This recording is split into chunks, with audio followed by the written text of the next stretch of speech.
fans, and welcome to a brand new edition of Cubs on Tap. It's Sunday, fun day, happy Labor Day weekend to everybody.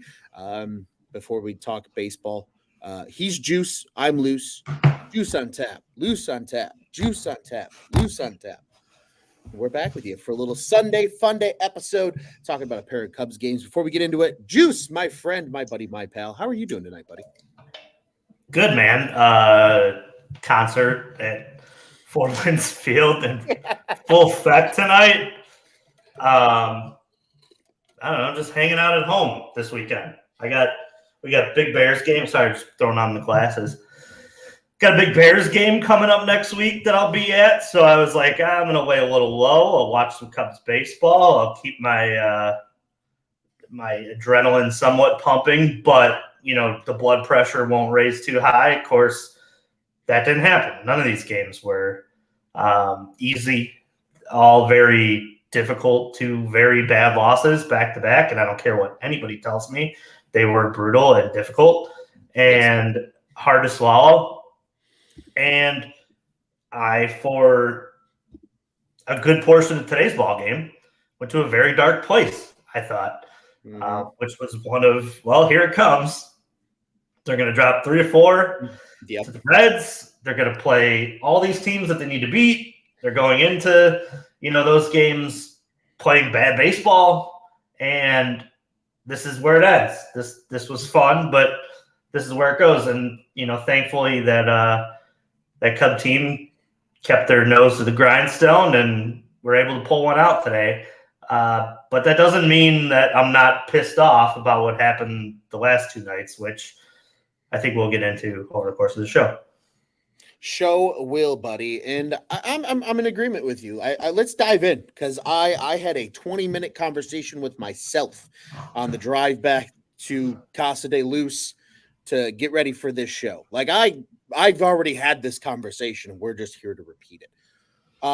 Yeah, they were really heartbreaking losses, Juice. That is the best way to put it. Obviously, Friday's show, Joey and Nick were on talking a little bit about the doubleheader. It started out great. I was feeling fantastic on Friday afternoon. I got on the golf course. I was like, we just took 1. We're going to take 2. All's going to be great. And then Friday night happens. I might take a little bit of blame for Friday night because I didn't watch any of the game. And then once I got in front of a television, Alzolay came in and blew the game. So I'm not superstitious. One of those. I'm just a little stitious. So I didn't feel good about that. I was like, ooh, I should have just not watched. Sometimes if you don't start the game and you're not fully invested, it's better to put your energy that way and not ruin the mojo of the Cubs game. I want everybody who's listening to the show, too, to drop in if they feel the same way. I'm really curious because that's one of those case studies I have with fans and my family, too, that I'm in that same boat. It's a stition thing. I've done that. In all sports, I do that with. Like, it's really weird, especially baseball, though, because baseball is all streaks, right? So, and then for it to happen on Saturday night again, too. And like you said, I was trying to have a very low-key weekend. Saturdays, obviously, are our guaranteed days off of the week where you don't hear from us here at Cubs on Tap. And, like, I found myself, and bless her soul, my girlfriend as well, because we're listening to the game on the radio going into dinner. And then on our way into the home, we're listening to the game at the very tail end, only for things to happen. And we're both screaming, what are we doing? And F-bombs are flying everywhere. God bless that woman. She rides with the Cubs on Tap chaos throughout the season. It's quite fun. But, Juice, it almost felt like here we go again, right? Because it was the same fucking loss 2 nights in a row. And that's like the most heartbreaking way to lose. It's not like I would rather them come out and get the doors blown off. Let them lose 8-0 in that second game. And you just say, all right, fuck it. Regroup, come back tomorrow. We didn't have it today. That's cool. That's an easier loss to swallow. But to lose on back-to-back, you go into the 9th with a lead and you piss it away on back-to-back walk-offs. That is heartbreaking, Juice. And I think that's where we have to start with the theme of this series, because today's episode name is A Nasty Split. And that's why it's nasty, because we had to go through that just gut-wrenching feeling. And imagine what the players feel like. They're more invested in this than any of us. Those are 2 heartbreaking losses. You are 100% correct. Yeah, I think that both had the same, obviously similar feel to the games. If we talk about, Friday night, and I know the boys had already talked about the front end of the doubleheader or the back end of the doubleheader on their show, but just to bring that back up, I thought that you got a masterful performance out of guys that are towards the back of your bullpen end of the roster. And when you get that and then you hand it over to your closer's got to come through there, man. And you know what even pissed me off prior to it was the way they handled the top of the ninth with runners in scoring position in that too. Mm-hmm. This whole series up until today was horrendous in terms of hitting with runners in scoring position and opportunities. Yeah. Minus today. And there were times today too where, Tauchman runs in and out at third trying to get an extra base when your best hitter, who had 3 or 4 home runs throughout the series, is coming up next. What do we do? There were a lot of – and this team, I've talked about it over the course of this whole year. They're good, but they're not good enough to not do the little things and still win. They have to hit every note on the guitar to play the symphony that wins you a game. And it means those little ones too that, you go to a concert and you hear, maybe you're going to Sewell Green tonight at 4 Winds, or I don't know. No, that's just a little joke that I had to throw in there. But hold on, please quickly explain the significance of that. So 4 Winds Field, South Bend Cubs do, concerts. They do also, about 4. And if you're new here, Juice lives more or less in the park of 4 Winds Field. Yeah, essentially in the park. Yes. And they do a couple concerts a year. For some reason, in this market demographic, it was CeeLo Green and Juicy J. And I kid you not, I took a picture of it and I sent it to the Cubs on Tap crew. More people listen to this show that are at CeeLo Green and Juicy J. And I mean, that's not a shot at us. There's a decent amount of people there, but I'm just letting you know that, you could probably fit all those people in my apartment and just have both of those guys play on my balcony, and you'd have the same show. So that would actually be really cool. That would be, be honest with you. Having Juicy J play in the Juice apartment. In the Juice apartment. In the Juice cave. The most famous Juice in South Bend is not the one performing at 4 Winds Field. Oh, well, thank you, Ronald. That's way too kind of you. But yeah, just to go back to the Cubs, going back to my original point, even though I do enjoy a little bit of CeeLo Green, Juicy J slander that brought us the other way. This team, they have to do all the little things to be successful. And it means playing smart on the base paths, moving runners, the manager bringing in the right pinch hitter at the time of need. I love what they've gotten out of Nick Madrigal. Trust me, it's been found money. When you go in your pockets after you do the laundry and you find the 20, that's Nick Madrigal. Literally this year.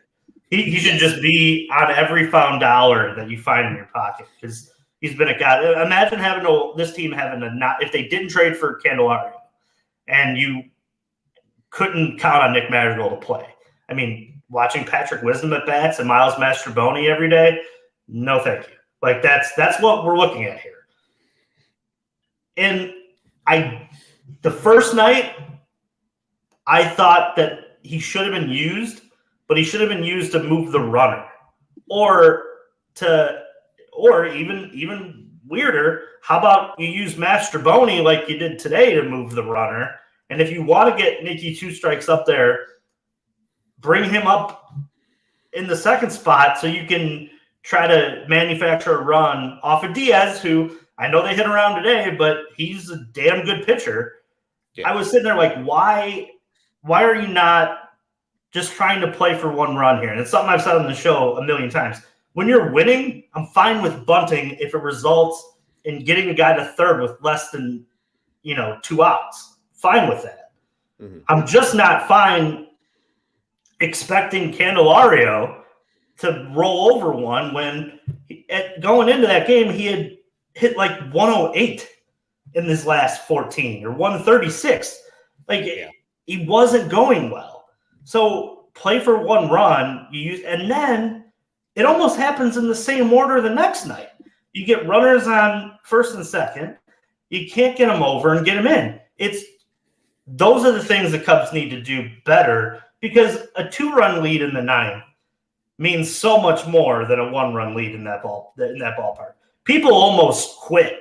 And the Reds probably would have quit that second game of the doubleheader if they had to go in, down 2 in the ninth. And the Reds, that was the most frustrating part of this whole thing too. The Reds, this whole series, just felt like they were waiting for the Cubs to just bury him, 10 feet in the ground, because that's the way they've played over the course of their last, couple of weeks. They've just been begging for somebody to knock them out of the conversation of this wild card. But the Cubs then get a split, and that's fine. But that killer instinct is why, when you look at this, like, you need to win 3 out of 4 of the series. Blowing one of these games, fine. But that second game, you can't let what happened the night before happen again. And that's when, you start to question David Ross. You start to go, yeah, what are we doing here? And I know it's experience. This is his first team that is realistically, competitive, going through this new group of his guys. At the end of the day, you can't be beat the same way twice. And I just felt like that's what the Cubs did those back 2 nights. Yeah, and again, especially even in it's to me, it's in that manner, right? Mm-hmm. It's not you got your doors blown off in one game and the other game's a 1-run game where you don't get walked off, right? You're battling, you're trying to get back. All right, they just bested you, because at least then you still look at the team and you're like, cool, whatever, it happens, reset, move on. You're in it both times.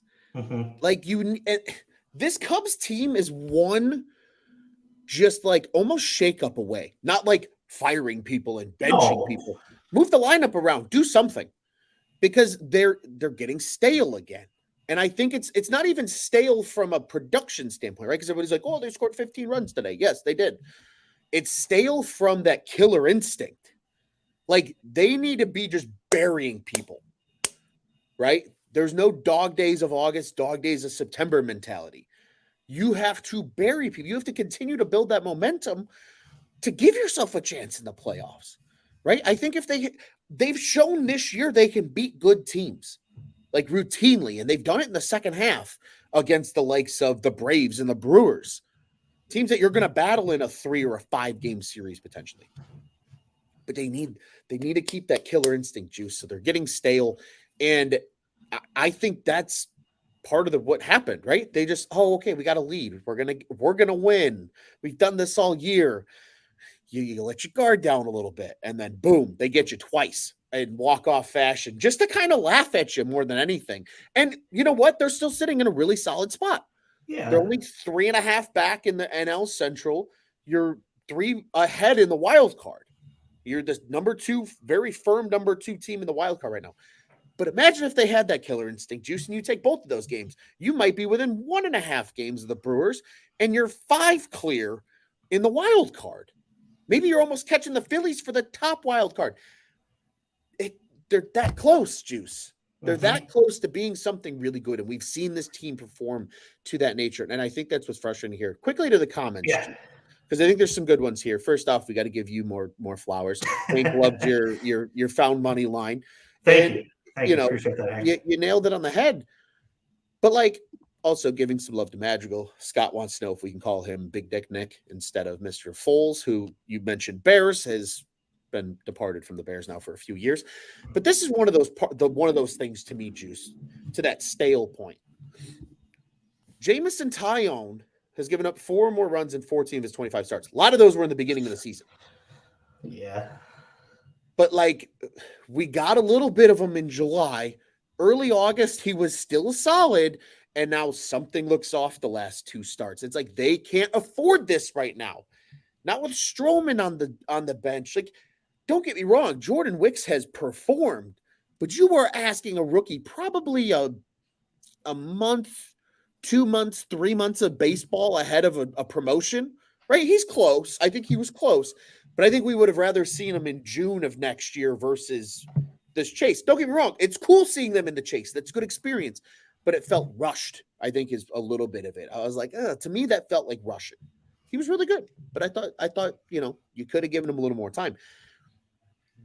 You should have been able to be cruising, and yeah, you're dealing with it because of the Stroman injury right now, but now you're starting to look at this rotation and go, well, the rookies stepped in for Stroh, but Wicks would have been nice to maybe play with a guy like Tyone in a split or something like that versus like legitimately needing him to win games for you right now. He's one of the 3 in the Giants series come up that we're going to talk at the end of the show, and that gives me comfort. Yeah. Compared to seeing Tyone pitching right now. I think this and I don't like being that guy that sits up here and berates people, because after having friends of the program now and guests on, they're just real people, man. And they're trying.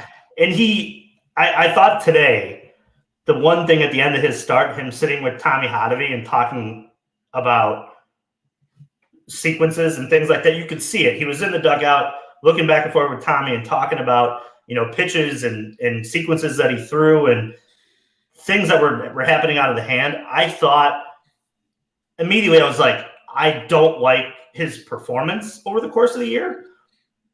But like you say, that doesn't mean that he's not doing everything in his power to, not give up, as many home runs and to not be able to not go longer than, 5 2/3. And right. I'll say this, if Stroman were healthy and they did bring up Jordan Wicks just off of a whim, sure, Jameson Tyone, I don't think is getting starts. And I think that's something that we could see maybe sooner rather than later. Stroman did have a bullpen session that we don't know if it went well yet or not, but we'll see. Sure. Usually no news is good news, because there wasn't a immediate, up in arms about him having given a setback. Or that's just the way baseball health news works. The less you hear, the better it's going. Right. So, and the problem becomes if you're not going to start Tyone, what do you do with him? Sure. He's 2 home run, happy to be in a bullpen. You're not bringing him in a situation and asking him to, get a big out for you, because he's just so susceptible to the home run ball that you can't trust it. And honestly, I don't even think he would be, I wouldn't say he wouldn't be willing to do it. He would do it, but I don't think that puts him in even a spot where he can succeed. Meaning that I don't see him as a 1-2 inning guy. I just don't. That's just not his makeup. But go ahead, continue. But I just, it's a problem that I don't think gets resolved until the offseason. If they can figure out a way, if truly this is what the Cubs, pitching staff believes that he's going to be, then I would imagine that Jed would do anything in his power to get that contract off the books, because there are willing and guys in this system that could probably help next year. Your Ben Browns and Cade Ortons and things like that, that eventually you're going to need those spots in the rotation. That's what they're going to be. But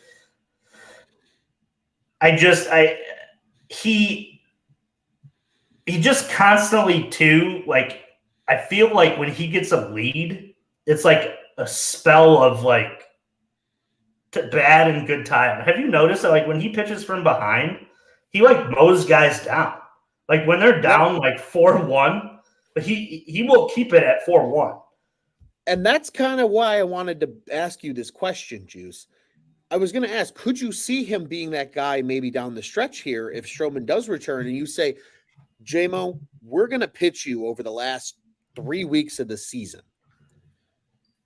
We're going to pitch you in situations, though, where maybe we're down 2-3 runs in a game, and we need you to keep it close. But this is when you get to tinker with shit and work on things, So maybe you can still be an asset in the postseason and then continue to work on it more into the winter. Would you be willing to beg that question to him of, hey, look, man, we think you got it, but maybe you just need a little more time to tinker with things and play with stuff.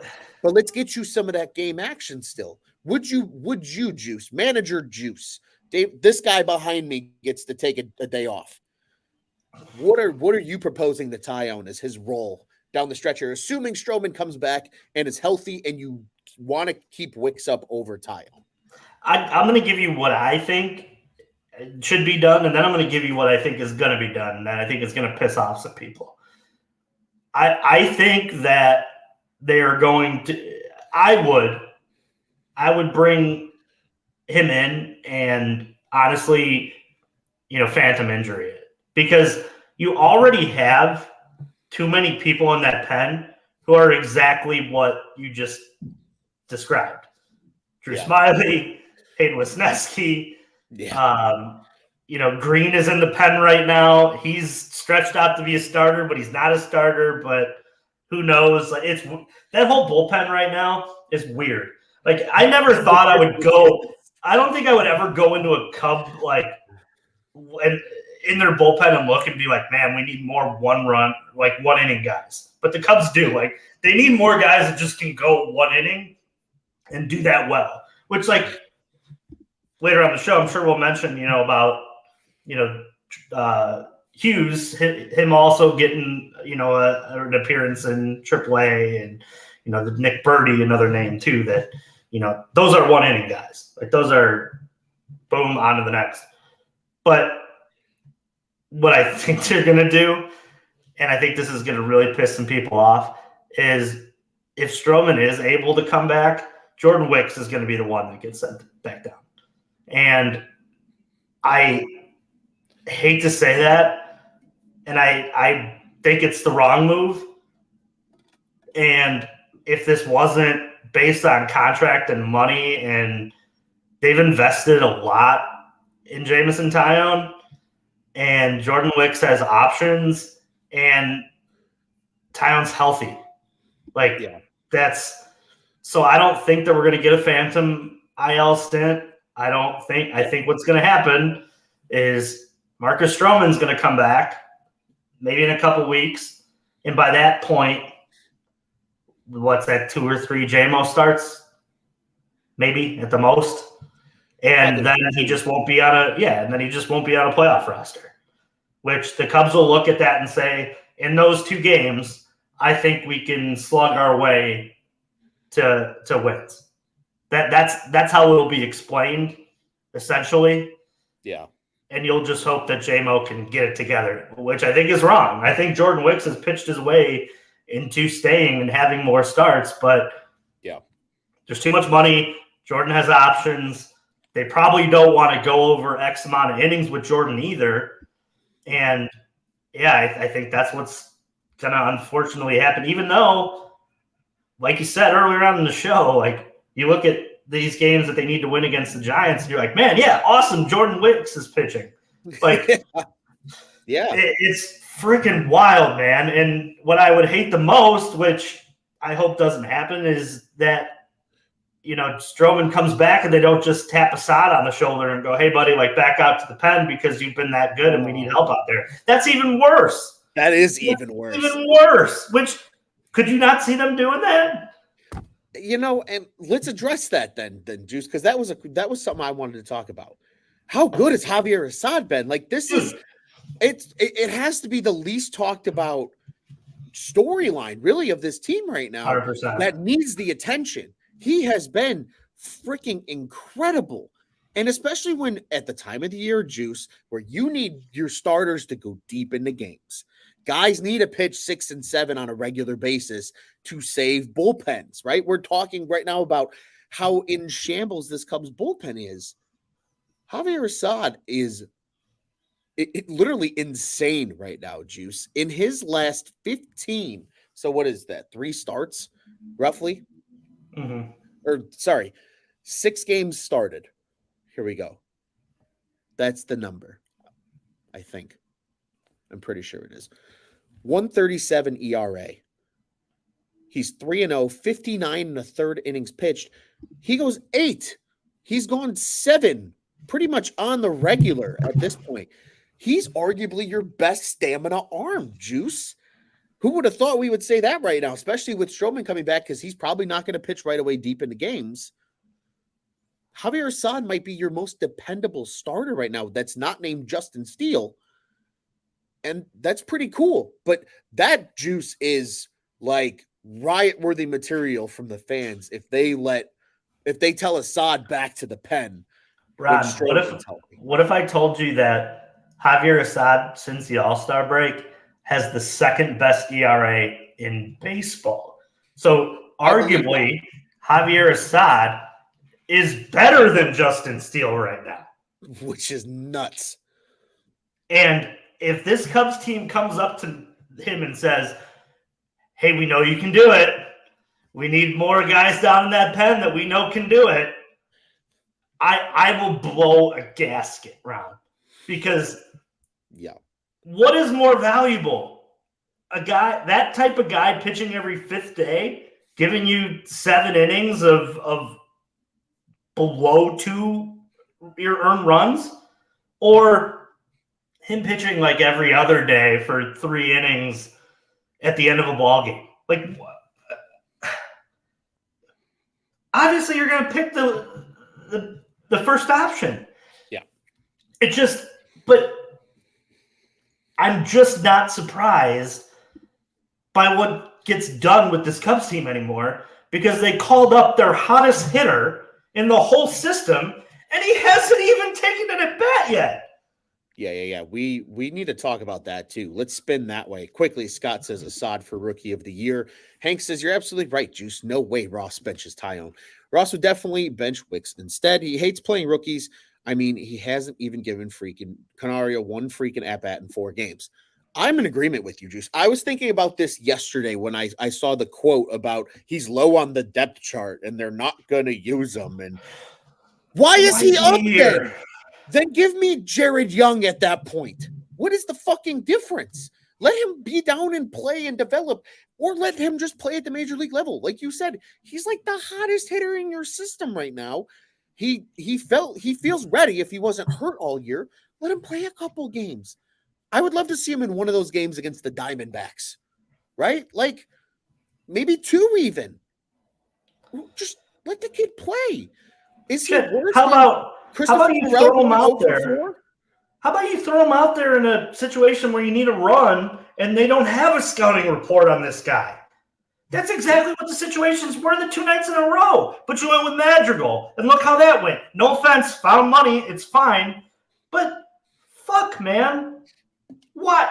I do have a tinfoil hat theory here, though, Ron, on why he hasn't played. And tell me if I'm stupid, because I can get pretty stupid sometimes. I'm not like Joey Cheese stupid. Juice, you're stupid. I'm not like Joey Cheese stupid, but I can get pretty Joey Cheesed. Tinfoil hat.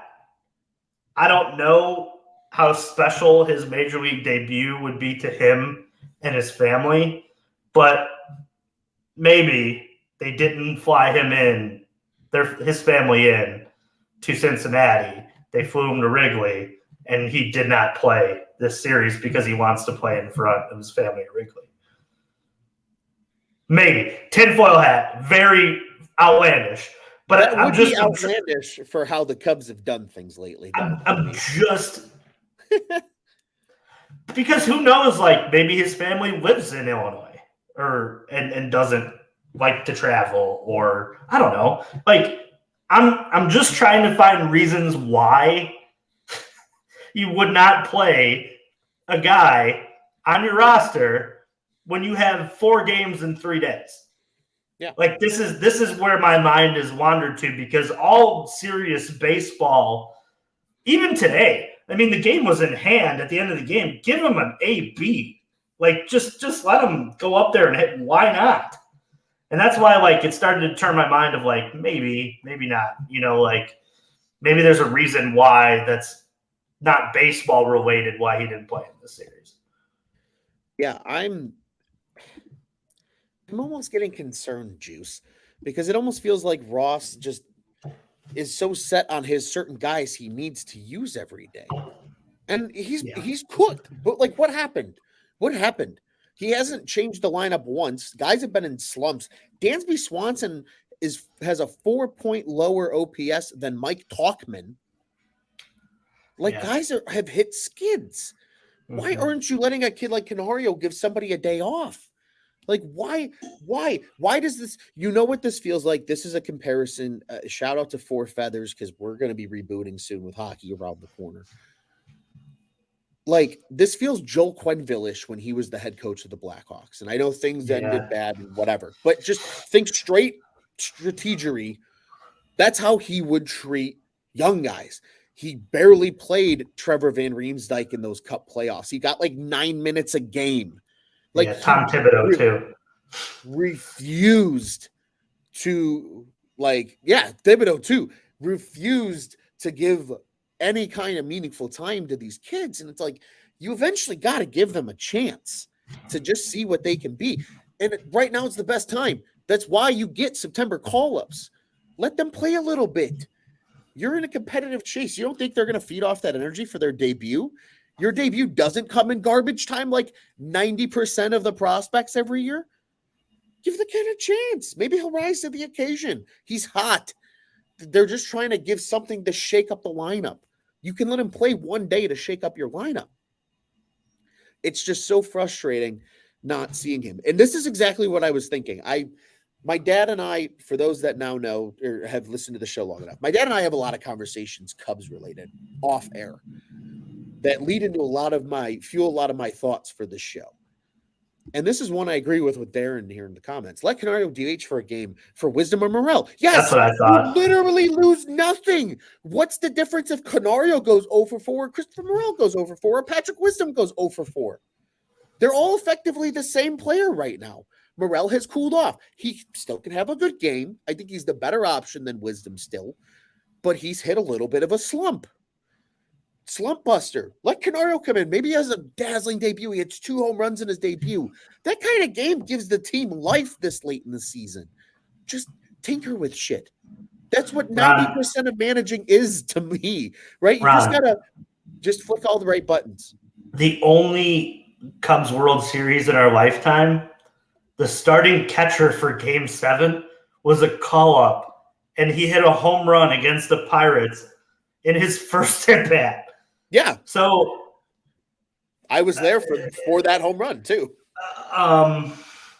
What are we missing here? Like, David Ross was in the dugout for that. Right. Like, who's to say that, like, the big problem with the Cubs has been all year, and even when Morel's been good, is that they don't have DH.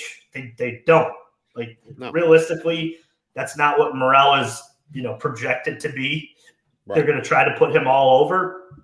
Patrick Wisdom, journeyman, cool, but been horrible for the most part since coming back from injury. Who's to say that Canario doesn't grab that spot and run away with it? And look how deep your lineup gets because of it. And like you said, he's not playing the field. If that's your big concern, he can't run bases? I mean, one of your supposed best base runners today ran into an out at third. So, I mean, what are we doing here? What pisses me off is what's the point? Like you said earlier, what's the point of having him here if he's not going to play? He's not going to become a veteran or become better at anything by sitting in the dugout. And that was the most asinine comment of the weekend.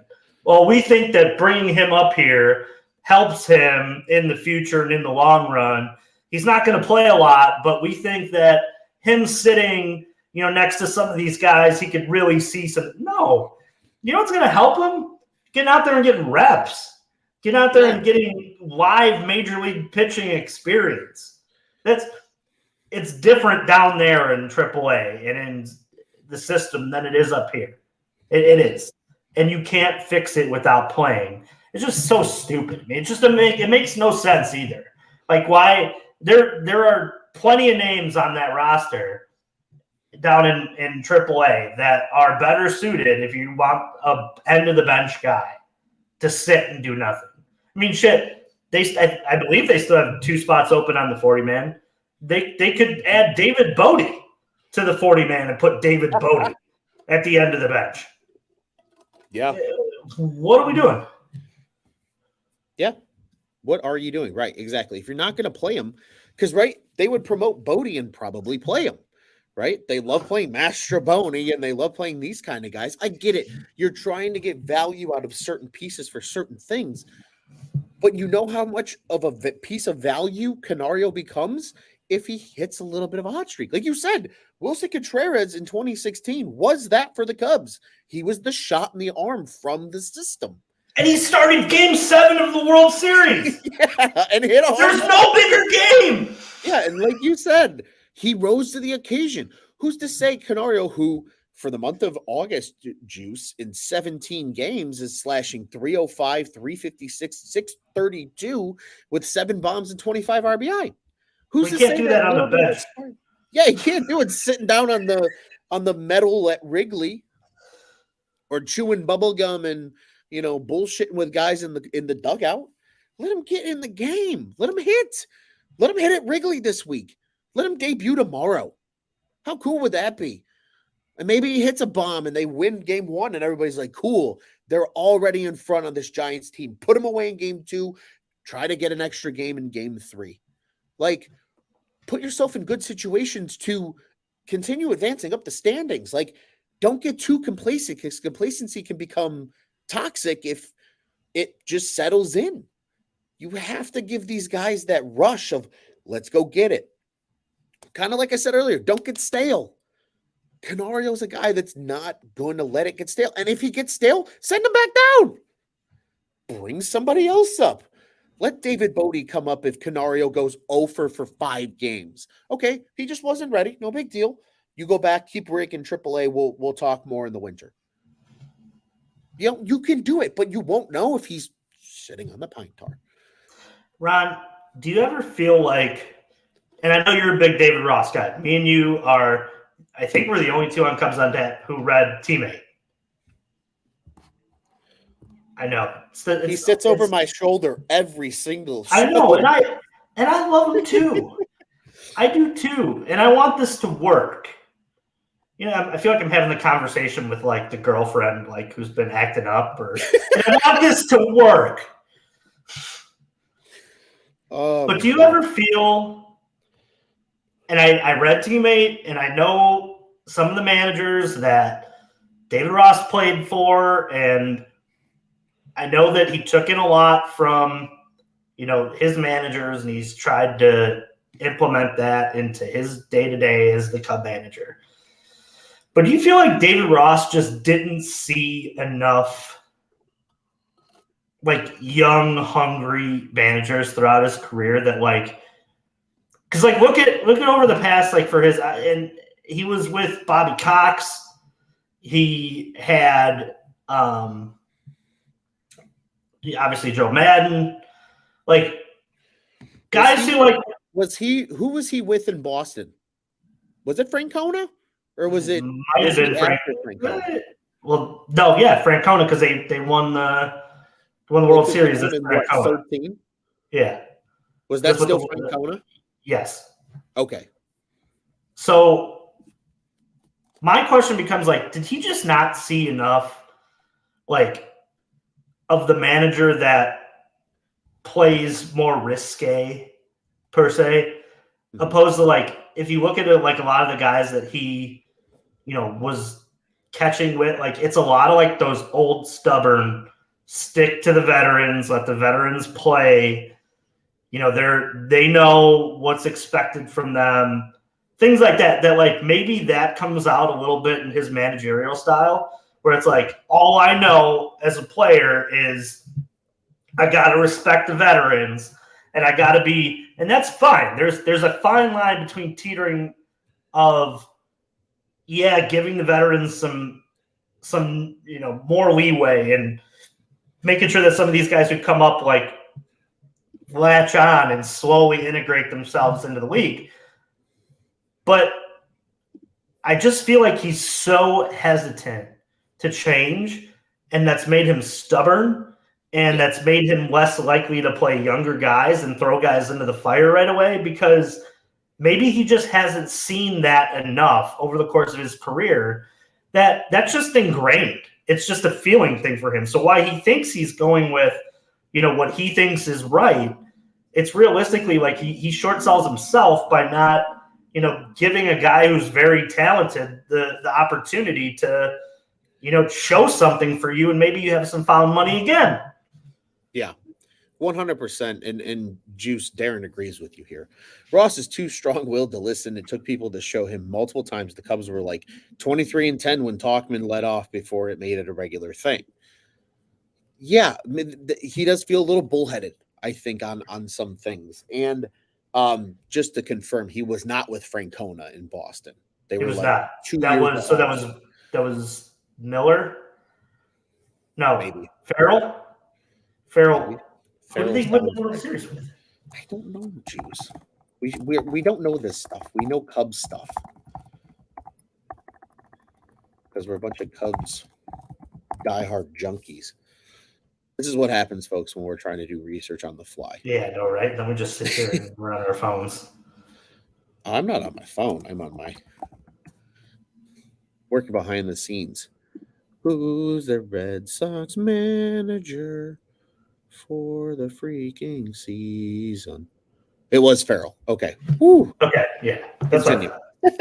No, but those are the things that make me feel like, because I know it in my day-to-day job, I do things similar to who I watched do it before. You know what I mean? So maybe he watched a lot of that, and maybe this is an idea for me to jump in and maybe, research in depth where it's a serious, point to why he makes decisions the way he does. But I haven't yet, and maybe that's my night assignment.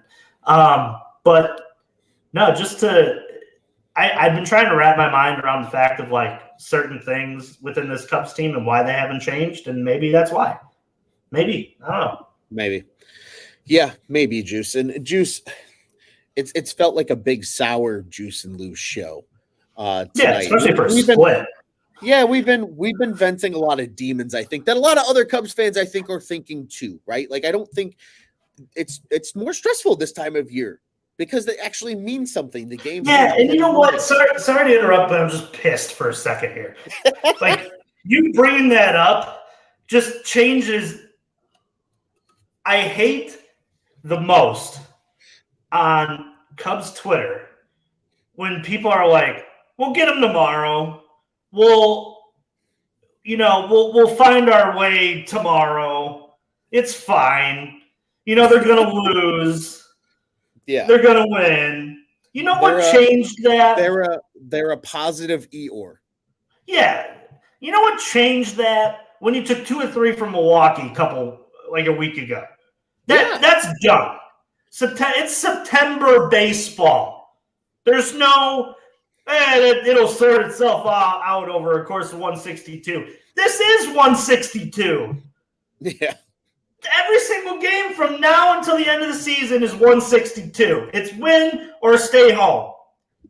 So it just pisses me off when you try to level with these people. And I have some of them in my family, and that's why I'm pissed off. Because I sat and I said, those are 2 brutal back-to-back losses. And people in my family said, no, it'll be all right. They'll make it. It's and then you sit and it's the same thing the next night. And it's like, well, is it okay that it happened that night and the next night and now you're splitting with the team that's chasing you? No, it's not okay. What happened over the course of this 4 games is not okay. It's not Cub baseball. It's not the way they played over the course of this last couple months. It's unacceptable. It's something that I look over the course of the season and I say, yeah, it sucks. But you know what? It can't suck in September. You can't suck in September. These games and this stretch, it means more. So when this team comes out and they take 2 or 3 from Milwaukee, the expectations from everybody need to move from here to here. It can't stay here. It can't just stay at, oh, this is fun. Oh, it's real fun to sit here and win baseball games. And look how they played. We didn't expect them to play like this. No, we didn't. But you know what? You played this damn good. It's like getting to the end. It's like running a 100-meter dash and getting to 80 and then just stopping. Like, that's what's so damn frustrating about this. And that's why what happened this weekend isn't acceptable. And that's why now you're going to look at this stretch of baseball and go, they have to win these games at home. Yeah. That's why you take it against and I'm not saying that the Reds are dog shit. The Red Shits, they can play a little bit. They have a good little young team, but they're a year ahead. That's realistically what we're looking at here. That roster is going to be damn good next year, but they're a year ahead of where they should be. Yeah. So win the games against the teams that are begging to be put out of their misery. That's where we're at right now. That's the Reds. I don't care who's pitching or who's batting or who's got COVID on their team and who doesn't. Take advantage of it. You were winning all of these games. Now win them. Close them. And that's what pisses me off. The expectations on this show and that team changed when they took 2 or 3 from Milwaukee. It changed. Yeah. It did. And, I agree to a fault here with what Scott is saying. Look at the last 10. As long as it's 6 or better in the win column, they're fine. Agreed. 6-4 is good. But, it should have been 8-2, right? I think that's the frustration here. Maybe that's the disconnect with our message here, Juice. But he's right? I think actually it's 2 ties now and only 1 series loss for the Cubs since All-Star break. But you were this close. You just got to finish them. 8-2. And I'm going to start saying this too. The bottom of the bracket of the NL playoffs is going to be a lot easier than the top head of the bracket. So win the division. Yeah. Win the division. Because then you're in the bottom half of the bracket, and your path to the NLCS is the Dodgers opposed to the cheat code Atlanta Braves. Yeah. So, and on top of it, Juice, right? You also have a team that's going to play well in Chicago conditions. Get that home field advantage, right? Go get it. You have a team that has shown they can go get it. You were a combination of what? Not even 3 outs away from sweeping a 4-game series that took only 3 days to complete. You were this close. That's the shit that puts you in the next echelon of the NL. You were right there. They've shown they can do it. It's not a, guys, we're still doing fine. We're winning ball games. Yes, I agree. But again, I'd rather them come out and get their shit kicked in and just say, okay, we live to see another day. No, you're right there. This Cubs team's right there from hitting that stride at the end. And everybody says, oh, well, it's not a, it's not a sprint. It's a marathon. Yes, it is a marathon. But guess what? You ever watched a long race? When you get toward the end, everything speeds up. Risks are taken. It's calculated shit. It isn't just, oh, we'll get there eventually. No, you're going to get it. Go get it. They're that close. They're that close. Go get it. We need it to happen. Scott says the Juice passion is what keeps me coming back every night. I just want to win baseball games. Darren says Juice and Darren should have a sports bar. The animation would go viral. We also have Hank saying it's always a good thing to raise our standard, Cubs fans. This is a good team, and there's nothing wrong to want and expect greatness. Yes, because we've experienced it. We finally know what it feels like, and you want more of it. Go get it. It's not like we don't know if this team can do it. They've played really good baseball. So when you watch this shit over the course of this weekend, you just go, why? Where's this coming from? That's what's frustrating. Yeah. Sorry, 100%. Just pissed off. No, I think it is very fair anger to feel that way, Juice. And, this was a good Sunday Fun Day show because we kind of cleansed ourselves of any frustrations we found. Just in time for tomorrow. since that Milwaukee series, because like you said, Juice, that Milwaukee series really set a standard. A split is still great. Offense, congratulations, good job today. We'll give flowers where flowers. That's a good answer. That is, I think, the one big thing we'll take from the split as a team here, Juice. You went and at least you got the split. You saved a series loss. You still found a way. Like, all right, shit, you're right. We gotta get back on the pad. That's the positive Ron mentality going into this next series, Juice. Any final thoughts, buddy, from the last two before we look ahead? Yeah, carry these bats over the course of the end of this series. I hope this is the only lull that we look at and say, they really just didn't hit for that Red series because they. I said at the beginning of the season that they were going to have to pitch to win games, and now it's flipped. They're going to have to hit to win games because realistically, for a lot of these starters, you just don't know what you're getting out of them. You just don't. I mean, it's a lot to ask out of Wicks, and I love what I'm seeing out of Assad. He's meeting the moment, but yeah, it's just I don't know, man. It's butt clenching season, and I hate it. It is. I hate it. It's a nerve-wracking time, Juice, but let's be honest. I think it's the thing that makes all of us sports fans because we're a little sick and we like to have this. And Ron, I don't know how you're jumping back and forth in between like 6 different sports right now. Like I love the Bears, and I love basketball and college football started, and that's great. But like, man, the Cubs just like they're my world right now. And because they're my world right now and it's butt clenching season, I am like just I'm not fun to be around.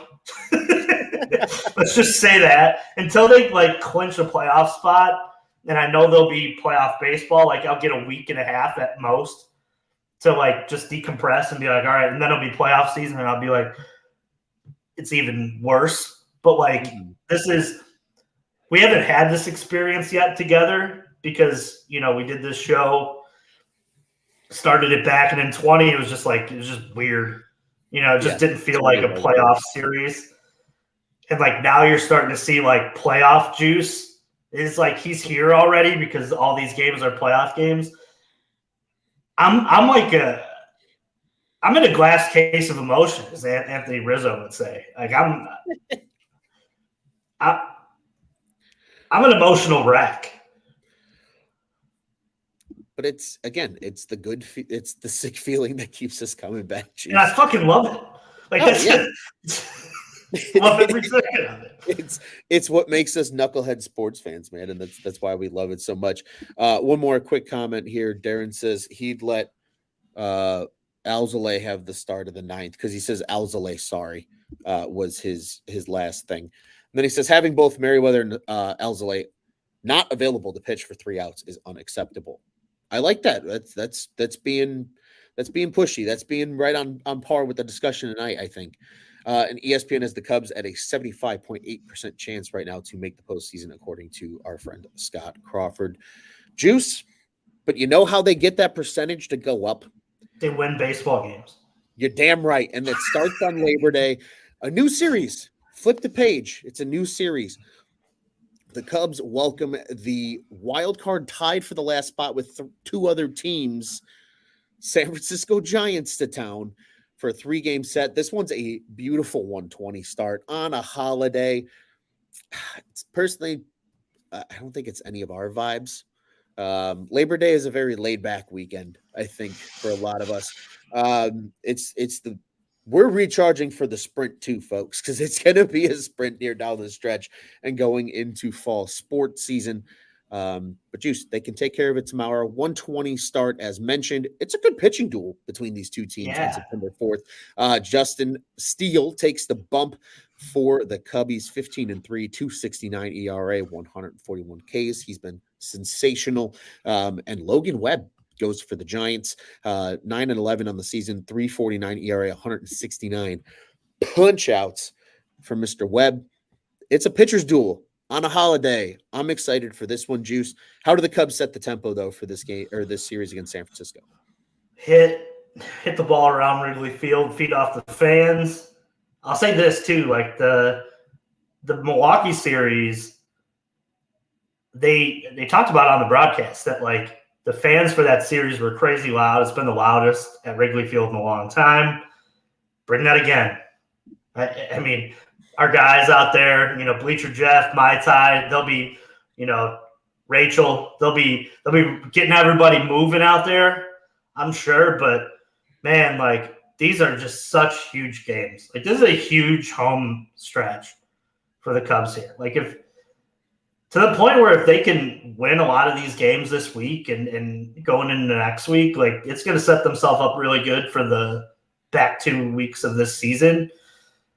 It's a huge stretch. I feel like I've said that on many times over this show, but like this one feels the biggest because it is 2 teams that are chasing in the wild card, and you can, open up some breathing room and then kind of focus on winning the division at that point.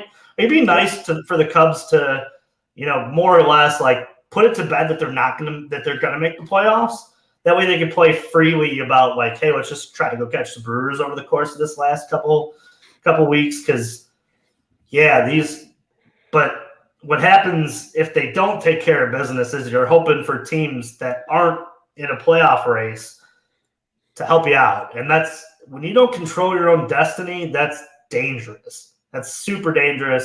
It's been something that, over the course of like 15, 16, 17, 18, 19, was super frustrating to be in that position of like, yeah, we're going to win, but we don't know who we're going to get to win these games over here because, it's the end of the year. And two, like teams that are out of it are really just trying to get to the end at this point. I mean, they're throwing people out there that, were handing peanuts out in some of these sections just to get by, just to get to the end of the season. And that's why when you can control your own destiny, control it, win them, and keep the bats, man. Keep these bats flying around there and just ride Justin Steele tomorrow. It opens up a lot if you can win tomorrow, right? Like these series 2 out of 3, and then when you play Arizona like 3 or 4 in that first one when you're at home, like. But this first set 2 or 3, and it opens it up a lot if Justin can win tomorrow.